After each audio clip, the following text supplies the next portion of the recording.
Now, how do you handle mental health while living in a conflict-prone area, the case of Bawku and Nkwanta South, especially for students? And that's what we're here to explore, how you can deal with that. We to speak to a psychologist, Dr. Seth Mausi Asafo. He's a lecturer and a clinical psychologist at the University of Ghana Medical School.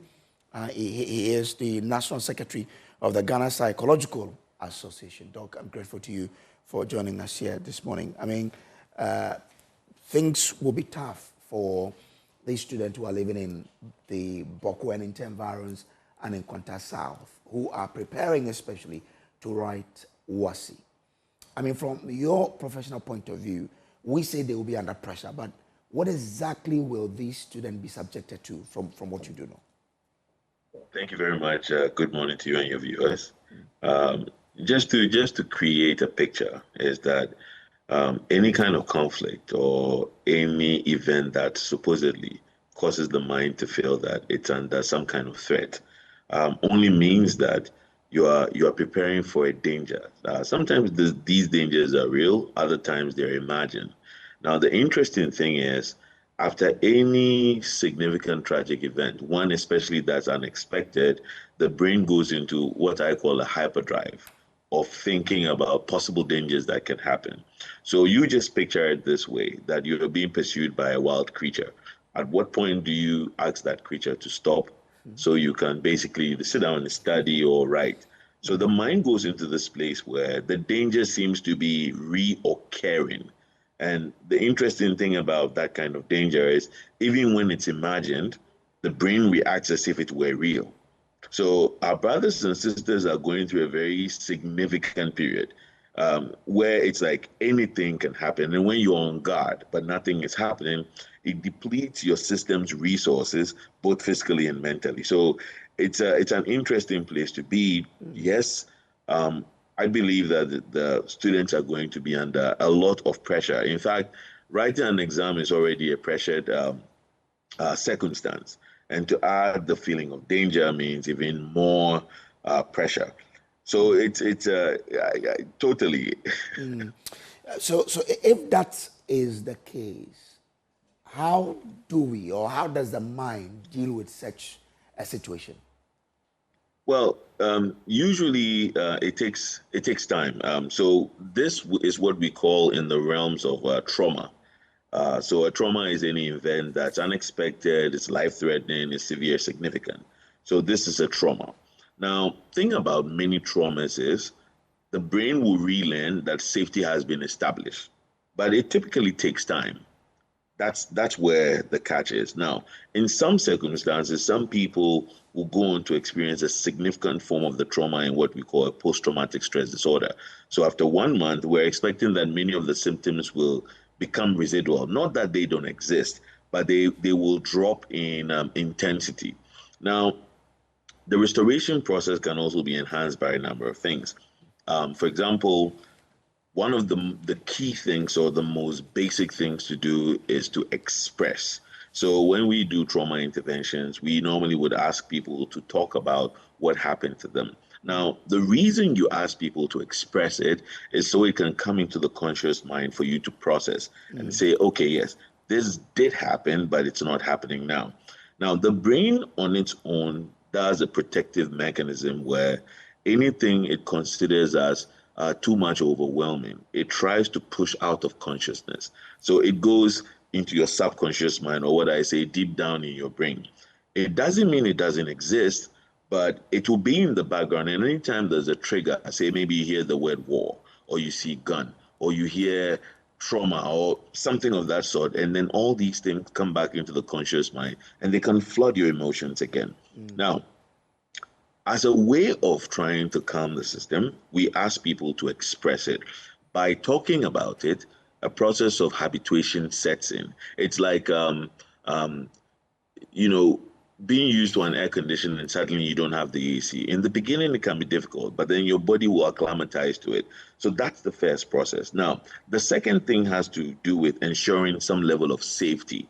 So it's for the person to know or the student to know that, okay, these are the protocols that have been put in place for us to feel safe or be safe. So that becomes an extra layer to help the student feel, okay, so it's not, in as much as I perceive that a danger will come, I have some protection from that. So these are just two very quick interventions or things that can help. Now, most of the time, also when people are going through trauma, we normally ask them to try and stay in the present. Why?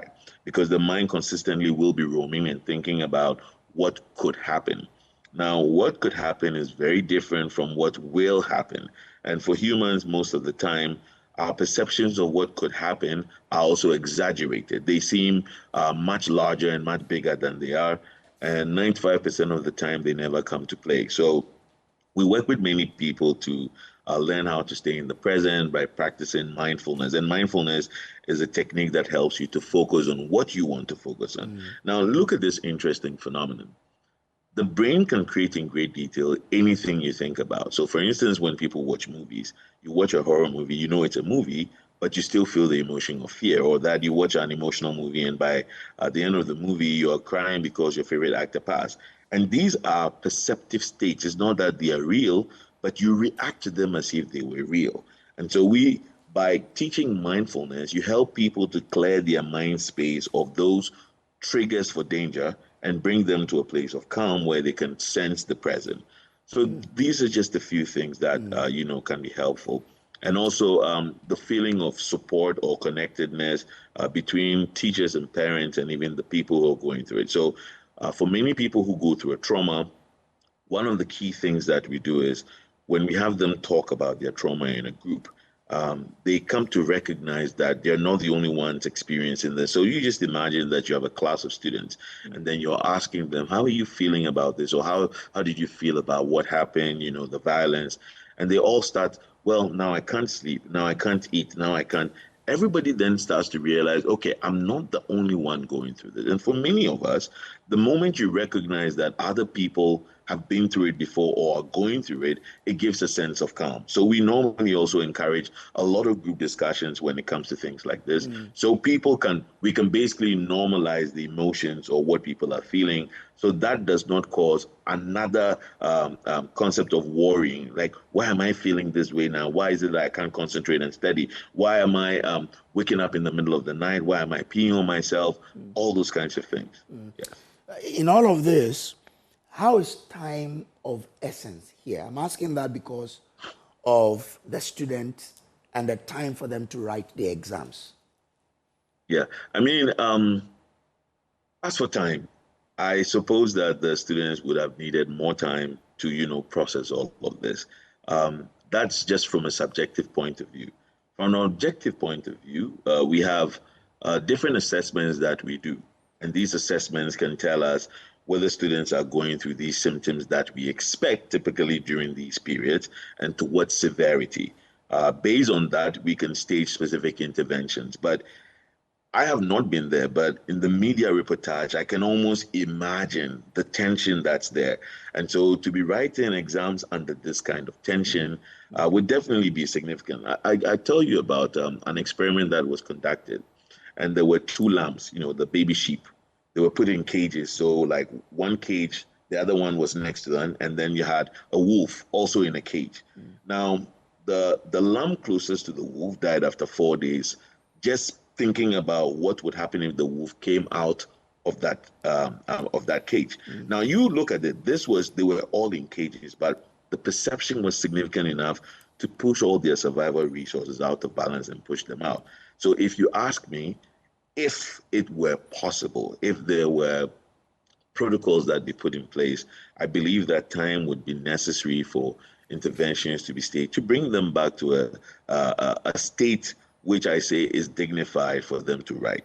Now, with that said, let me also mention that some people have been through many of these things and they have built something we call resilience. Now, in trauma is something we also call post-traumatic growth. So if you look at the human brain, the brain is like a muscle. I mean, although it's not a muscle, it's like a muscle. So you work that muscle so much, it builds more competencies around that. Now, for people who've been through multiple events like this, like tribal conflicts and things like that, at some point they build some sort of resilience. So it's almost as if, yeah, we're good. And I just want to make a quick reference to the Russia-Ukraine phenomenon.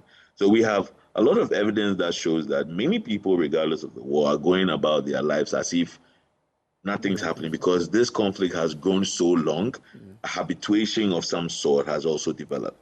But in the interest of looking at time and how sudden this was, I suppose that from a psychological standpoint, it would have needed some time for processing and interventions so they can do this at their best or optimum levels. So more like postponing the exam date for their sake. If it could be done. Better still, finding a way to conduct theirs for them, because that will also disenfranchise like so many other people. You see, the thing about change is change registers on the human mind as a stressor. And it doesn't matter whether it's positive change or negative change. So in as much as we're thinking about helping these people, for all the others who have also faced this, and you suddenly change the date, it causes another like psychological upheaval for them. So it's tricky. That's the reality. But I believe that many educationists have, different approaches. For instance, like with some of the institutions we work with, like the Cambridge and IB systems, when people go through challenges like this, they have specific accommodations they make for them in looking at how their grades are marked up. So I don't know. I believe our education people are the best people to know what's the best approach, even if they have them right. Doc, I'm grateful to you for the thought you've shared with us this morning. You're most welcome. Thank you. That's Seth Mausi Asafo. He's lecturer and clinical psychologist at the University of Ghana Medical School, and he is also the National Secretary of the Ghana Psychological Association. I'm sure you've learned a great deal from this interaction. This is the AM show. We'll take a short break. When we come back, we'll still have more for you on our big stories here on the show.